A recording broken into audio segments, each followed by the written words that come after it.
Bonjour, une vidéo sur l'immunité. Pourquoi? Parce qu'on est, ça y est, dans l'hiver et qu'on va commencer tous et toutes à avoir des petits maux, des petits rhumes, de la fièvre, voire des bronchites, etc., etc.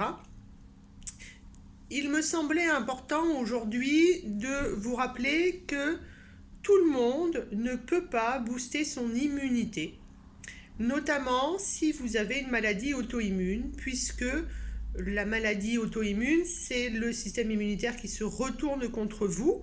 Les plus connus, c'est polyarthrite rhumatoïde, c'est le diabète, c'est Hashimoto par exemple, mais il y en a plein d'autres. Eh bien, si vous suivez les conseils de tout un chacun qui est de booster son immunité en hiver, vous risquez de retourner de manière aggravée votre système immunitaire contre vous.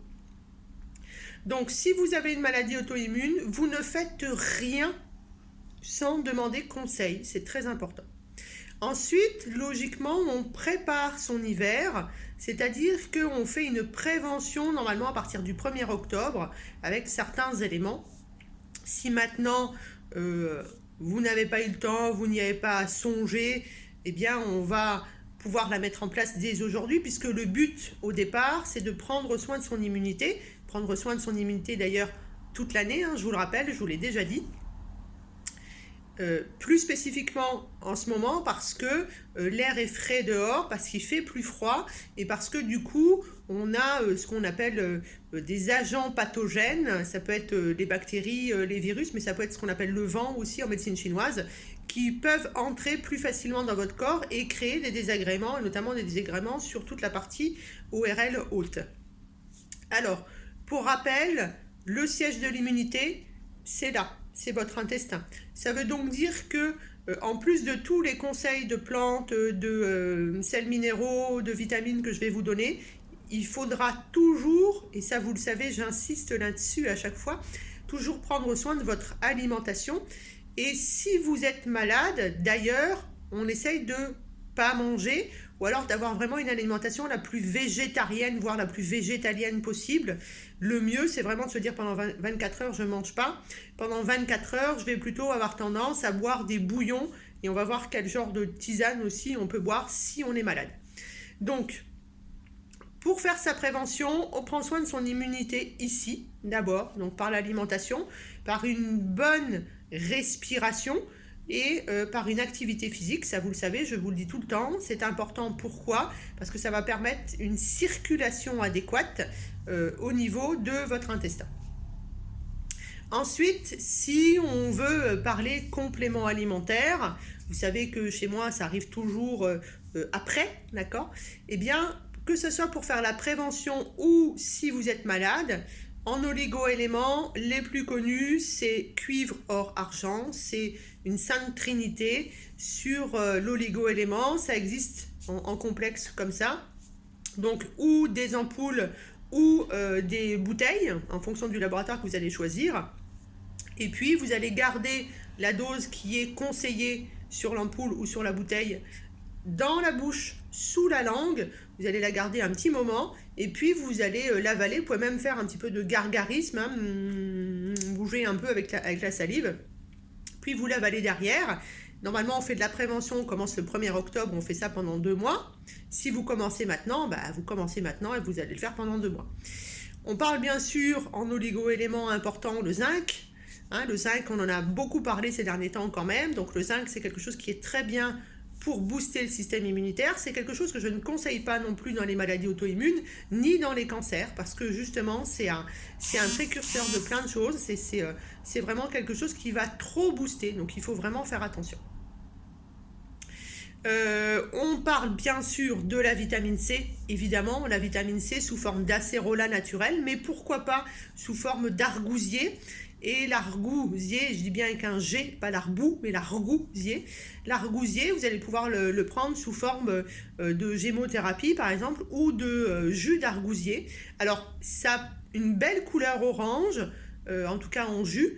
Ça n'a pas le goût de l'orange, c'est-à-dire que c'est vraiment un peu acide et un peu âpre en même temps. Par contre, c'est quelque chose qui marche vraiment très bien. En gémothérapie, alors moi je préfère dire en phytoembryologie, c'est-à-dire l'utilisation des bourgeons et des macéramères, l'argousier, c'est vraiment très riche en vitamine C, mais aussi en vitamines antioxydantes, en sélénium, etc. Donc c'est vraiment quelque chose qui peut faire quasiment tout seul. C'est en plus un booster, c'est-à-dire que ça aide beaucoup, c'est quelque chose qu'on peut utiliser facilement chez les enfants par exemple. Alors chez les enfants, la gémothérapie, vous allez me dire il y a de l'alcool, oui effectivement il y a de l'alcool. Rappelez-vous quand on mange du sucre et qu'on fait un produit de dégradation du sucre, ça donne de l'alcool. Quand vous laissez des fruits macérés quelque part, le fructose va donner de l'alcool, c'est comme ça qu'on fait de l'eau de vie, d'accord? Donc les 0,0015 ml d'alcool que vous allez donner quand vous allez donner des gouttes aux enfants ou à la femme enceinte, pour moi ça pose aucun souci, sinon il faut que vous arrêtiez tous les sucres. Donc en phytoembryologie, on peut donner de l'argousier, on peut donner aux enfants, on peut donner à la femme enceinte en dehors des 3 mois du début de grossesse, sans problème, et on donnera une goutte par 10 kg de poids, ou vous comptez une goutte en fonction de l'âge. Voilà, ça il y a plusieurs écoles, à vous de vous faire conseiller. Là aussi, il y a beaucoup maintenant de bons naturopathes dans les magasins bio, donc n'hésitez pas à vous faire conseiller si jamais vous n'avez encore pas vu de naturopathe. En gémothérapie, on pourrait pourquoi pas aussi utiliser des choses qui sont un peu booster aussi et qui passent très bien chez l'enfant, c'est le bourgeon d'églantier. L'églantier, c'est le gras de cul, c'est Rosa canina, si mes souvenirs sont bons en latin. C'est quelque chose qui est très booster aussi et qui va bien travailler sur l'immunité. Attention, tout ce que je vous donne qui est booster de l'immunité, ça ne marche pas dans les maladies auto-immunes. Je radote, mais c'est important. On pourrait utiliser en bourgeon du chêne, du séquoia par exemple, mais on peut aussi penser, ça c'est important, que ce soit aussi bien quand on est malade que lorsque on veut faire de la prévention, eh bien c'est tous les produits de la ruche, je vous en ai parlé il n'y a pas très longtemps dans une vidéo. Pensez au miel, pensez à la reine, la propolis, pensez à la gelée royale bien entendu, pensez au pollen, qui vont vous amener, alors en tout cas pour la prévention, on partira plutôt sur la gelée royale et sur le pollen parce que ça va vous amener toutes les vitamines, tous les minéraux, tous les acides aminés pour que vous soyez en forme, pour que vous soyez capable de lutter contre l'agent étranger. À partir du moment où vous allez être malade, on partira plutôt sur de la propolis et sur du miel. Et d'ailleurs on le sait, quand on prend du miel, ça adoucit au niveau de la gorge et ça calme tout de suite, ça apaise. Donc les produits de la ruche, et les produits de la ruche, c'est valable du tout petit au plus grand, c'est-à-dire du moment où j'ai des couches et au moment où je retrouve les couches, d'accord? 7 à 77 ans, comme disait Michel Sardou à l'époque. Ouais, je sais, là du coup je fais très vieille, mais j'assume mon âge. Ensuite, on peut penser bien entendu à mes chouchous, et mes chouchous c'est les champignons, et sur les champignons, là où vous allez prendre aucun risque, c'est que tous les champignons, malgré ce qu'on lit, et ça c'est un petit peu compliqué pour vous parce que vous lisez tout et son inverse sur les champignons sont toujours immunomodulants. Donc lorsqu'on a une maladie auto-immune, on va plutôt partir sur un champignon. Alors pour tout ce qui est anti-infectieux, notamment antibactérien, on partira plutôt sur du shiitake, bien entendu. Maintenant, il y a d'autres champignons qui font de l'antivirus largement. Vous pourriez prendre par exemple, qu'est-ce que je pourrais vous donner, bon ça me revient pas maintenant, mais enfin bon, en attendant, les champignons, le mieux c'est le shiitake. Pour tout ce qui est bactérien, anti-infectieux, il y a des gros antiviraux. Et puis si c'est plutôt une envie de reprendre du peps, eh bien on partira plutôt sur du cordyceps. Et là du coup on remonte l'énergie du rein, des surrénales, l'énergie du rein qui a plutôt tendance, on est dans la saison rein-vessie en médecine chinoise, donc qui a plutôt tendance à être très basse pendant l'hiver. Donc si on prend du cordyceps, on va remonter un petit peu tout ça. On pourrait adjoindre par exemple aussi, on sort des champignons, mais le gingembre ou le ginseng, parce qu'on va mettre de la chaleur à l'intérieur et le corps a besoin de chaleur à l'intérieur. Alors, le ginseng, En ce qui me concerne, je vais le conseiller uniquement chez les gens chez qui il reste un fond d'énergie. C'est-à-dire que si vous êtes complètement malade, si vous êtes au 50e sous-sol, c'est-à-dire que vous êtes vraiment épuisé, ne prenez pas de ginseng parce que ça va éteindre le peu de feu, le peu de flamme qui vous restez à l'intérieur. Donc les champignons, plutôt le shiitake, le cordyceps aussi, et puis il y en a plein d'autres. Il y a aussi des mélanges, des mélanges de 4 ou 5 champignons, et dans ces cas-là, vous faites la totale, vous faites antiviral, antibactérien, vous faites retour d'énergie, etc., etc. Donc sur le champignon, en plus, vous ne faites pas d'erreur, on est immunomodulant. Et puis, on peut utiliser aussi les huiles essentielles. Alors ça, tout le monde connaît le tea tree, tout le monde connaît Ravinsar, bien entendu. Mais un grand anti-infectieux qui peut être utilisé chez tout le monde, c'est la lavande. L'huile essentielle de lavande, c'est quand même un antibactérien, un anti-infectieux. Donc l'infection, je vous rappelle, c'est champignons, virus, bactéries et parasites. D'accord ? Donc par exemple, vous ne voulez pas vous tromper, vous prenez de la lavande. Alors, vous allez chercher quelle lavande, puisque des lavandes, il y en a 6 ou 7 sortes, et on ne fait pas n'importe quoi, n'importe comment. Donc, l'huile essentielle de lavande, vous allez pouvoir l'utiliser aussi chez les enfants, et puis les huiles essentielles, on peut les utiliser en olfaction, sèche, humide, on peut les utiliser aussi sur les poignets, sur le plexus solaire. Et puis, normalement, les huiles essentielles, donc on parle de la lavande, de Ravinsar, de tea tree. On peut parler, pourquoi pas, de l'huile essentielle de thym aussi, ça marche très bien. Les différents eucalyptus, l'eucalyptus radié ou l'eucalyptus globulus, ça c'est ceux qui sont les plus connus et on va plutôt l'utiliser sur de l'aigu. C'est-à-dire que personnellement, je ne fais pas de prévention avec les huiles essentielles, je vais plutôt traiter l'aigu. Je vais m'en servir en prévention quand je sais qu'il y a des choses qui traînent, que les enfants rentrent de l'école, qu'ils ont une infection, que c'est la période des grippes, des gastroentérites ou des choses comme ça, où je vais désinfecter les pièces avec justement de l'huile essentielle en diffusion.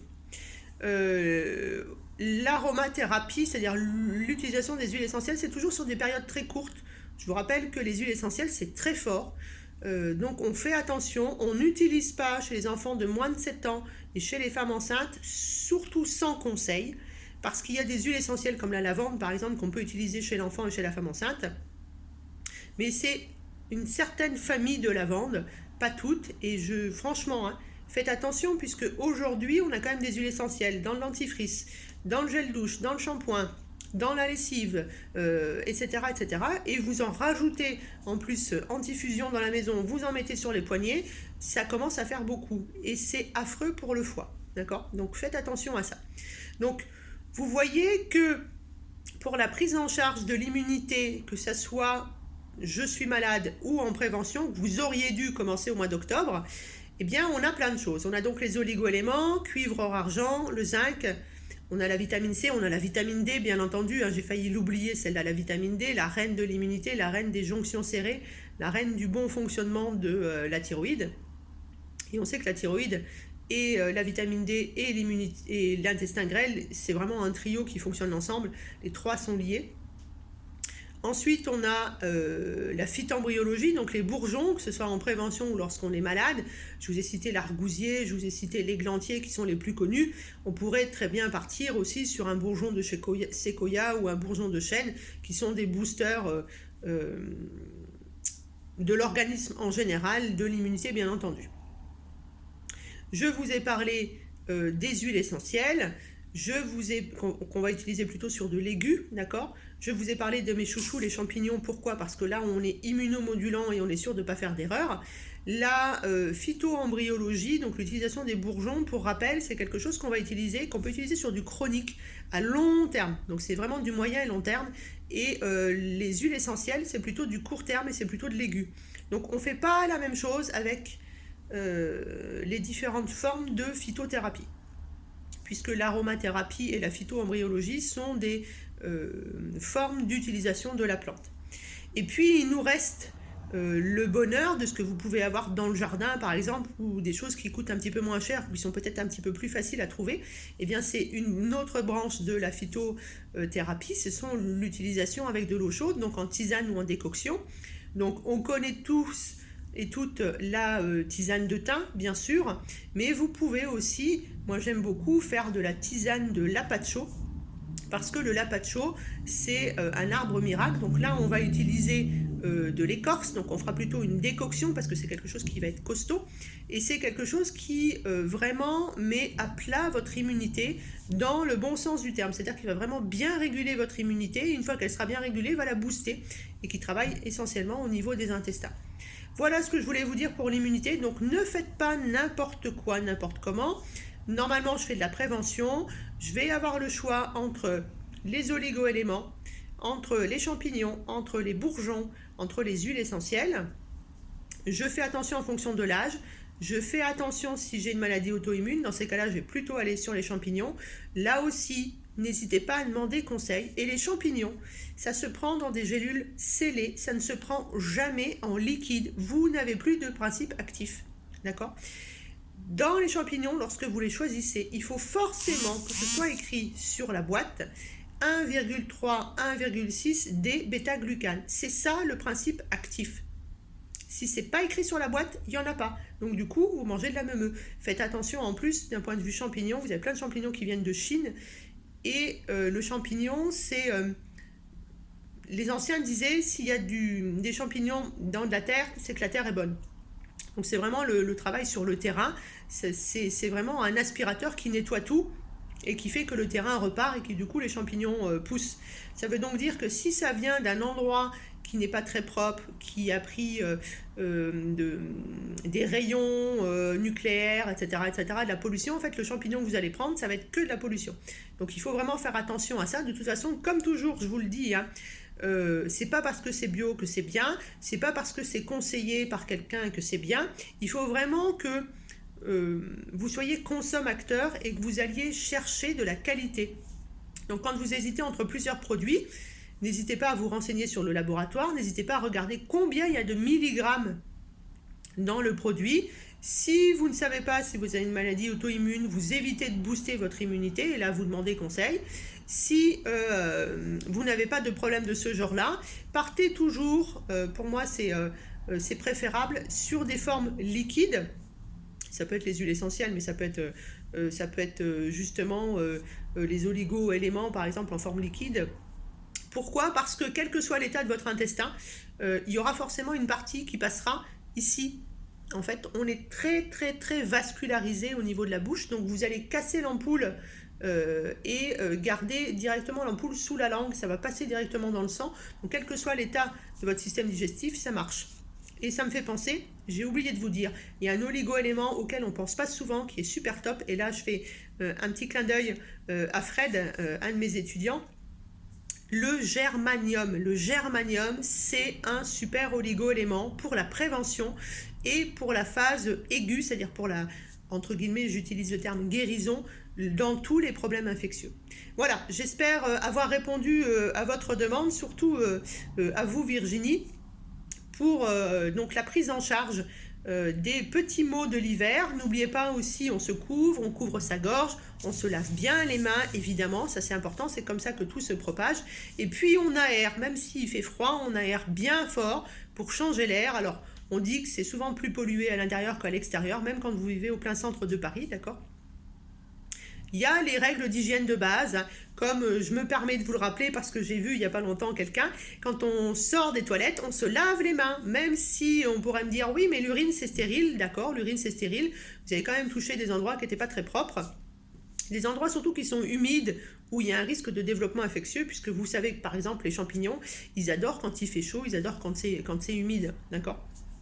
Voilà, en tout cas, quand on a fait popo, on imagine bien que quand ça fait 24 à 48 heures que c'est resté dans notre intestin, il y a une petite pullulation de bactéries, donc on pense aussi à se laver les mains après avoir fait popo. Voilà, prenez soin de vous, respirez dehors, près de la mer, dans la forêt, et ça c'est bien aussi, ça nettoie. Vous vous souvenez ? Retournez voir les vidéos sur l'immunité, on a de l'immunité innée et les premières barrières, c'est les cils qu'on a au niveau du nez, c'est les cils qu'on a dans la gorge, c'est les cils vibratiles qu'on a au niveau des poumons, c'est la peau qui nous protège. Donc mettez des crèmes, des huiles, enfin tout ce que vous voulez pour protéger votre peau, pour que le film hydrolipidique soit vraiment nickel. D'ailleurs, Ça n'a rien à voir avec le sujet de la vidéo, mais quand on arrive dans le froid de l'hiver, on a les mains qui sont vraiment très très sèches, et du coup vous pouvez choper des cochonneries quand la main est très sèche, puisque j'ai plus le film hydrolipidique qui fait partie de ma première barrière du système immunitaire inné. Voilà, et puis si vous êtes malade, eh bien je mange pas, je prends du miel, je prends des tisanes, et puis je laisse faire la fièvre. La première personne dans notre corps qui nous aide, c'est la fièvre, c'est l'inflammation. Elle est là pour tuer les bactéries, les virus, etc. etc. Voilà, j'espère avoir répondu à votre question, Virginie. Je vous souhaite un bon mois de décembre. Faites votre prévention et si c'est de l'aigu, eh ben foncez, vous avez toutes les indications. Et puis si besoin, ben vous allez voir un naturo ou dans un magasin bio si vous n'avez pas le temps, ou alors en consultation. À bientôt!